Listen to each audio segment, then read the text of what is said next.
പത്തനംതിട്ട കോന്നി അതുമ്പുംകുളത്ത് കിണർ വെള്ളത്തിന് പാൽ നിറം. അതുമ്പുംകുളം നിരവേൽ ആനന്ദന്റെ വീട്ടിലെ കിണർ വെള്ളത്തിലാണ് പാൽ നിറം കണ്ടത്. നിത്യേന ദൈനംദിന ഉപയോഗത്തിനാണ് ഈ വീട്ടുകാർ ഉപയോഗിക്കുന്ന ഒരു കിണറാണിത്. ഇന്നലെ വരെയും ഈ കിണറ്റിൽ നിന്ന് വെള്ളം കോരി പാചകങ്ങളൊക്കെ ചെയ്താണ്. ഇപ്പം ഇന്ന് രാവിലെ നോക്കിയപ്പോഴാണ് ഇതിങ്ങനെ കണ്ടത്. അപ്പം നമ്മൾ ഇവിടെ എല്ലാവരും ആശങ്കയിലാണ് ഇത് എന്തുവാണെന്ന്. ഹെൽത്തിനെ വിളിച്ചറിയിപ്പിച്ചിട്ടുണ്ട്. കുടിവെള്ളം മുട്ടി അതേ ഉള്ളു ചുരുക്കത്തിലിപ്പോൾ. ഇനിയും ആളെ വിളിച്ച് ഉറപ്പിച്ച് ഒക്കെ കുടിക്കാൻ ഒക്കുമെന്ന് ടെസ്റ്റ് കൂടെ ചെയ്ത് നോക്കട്ടെ. ഈ വെള്ളം ഇനി എന്തോ കുഴപ്പമാണെന്ന് നമുക്കറിയത്തില്ലല്ലോ, എന്തോ സംഭവിച്ചതെന്ന് അറിയത്തില്ല. വിവരങ്ങളുമായി ചേരുന്നത് AV ജയശങ്കറാണ് പത്തനംതിട്ടയിൽ നിന്ന്. Good evening Jaishankar. ഇപ്പോൾ ഈ പാൽ നിറം കണ്ടു, ഇന്നലെ വരെ വെള്ളത്തിന് കുഴപ്പമില്ലായിരുന്നു എന്ന് പറയുന്നു. ഇക്കാര്യത്തിൽ ഏതെങ്കിലും തരത്തിലുള്ള ശാസ്ത്രീയമായ വിശദീകരണം ലഭിച്ചിട്ടുണ്ടോ?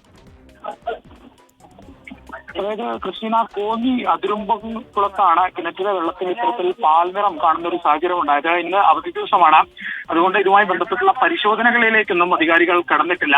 ഈ ആനന്ദൻ എന്ന് പറയുന്ന ആളുടെ വീട്ടിലെ കിണറ്റിലെ വെള്ളമാണ് ഇത്തരത്തിൽ ഇന്ന് രാവിലെ പാൽനിറമായി മാറിയത്. അദ്ദേഹം ആവശ്യങ്ങൾക്കും മറ്റും ഉപയോഗിക്കുന്ന വെള്ളമായിരുന്നു. ഇന്ന് പെട്ടെന്ന് വെള്ളത്തിന്റെ നിറം മാറിയത് കുടുംബത്തെ സംബന്ധിച്ച വലിയ ആശങ്ക സൃഷ്ടിക്കുന്നുണ്ട്. നാളെ ഓഫീസുകളെല്ലാം തുറന്നതിന് ശേഷം ആരോഗ്യവകുപ്പും ബന്ധപ്പെട്ട അധികൃതരും പരിശോധന നടത്തുമെന്നാണ് പഞ്ചായത്ത് അധികൃതർ ഇതുമായി ബന്ധപ്പെട്ട് പറയുന്നത്. ക്രിസ്റ്റീന, ശരി.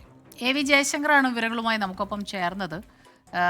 ക്രിസ്റ്റീന, ഞാൻ ശ്രദ്ധിച്ചൊരു കാര്യം, ഈ വെള്ളത്തിന് പാൽ നിറമാണ് അവിടെ നിന്ന് സംസാരിക്കുന്നു. അപ്പോൾ ആ ചേട്ടൻ പറഞ്ഞത് ചിരിച്ചുകൊണ്ടാ പറഞ്ഞത്, കുടിവെള്ളം മുട്ടി.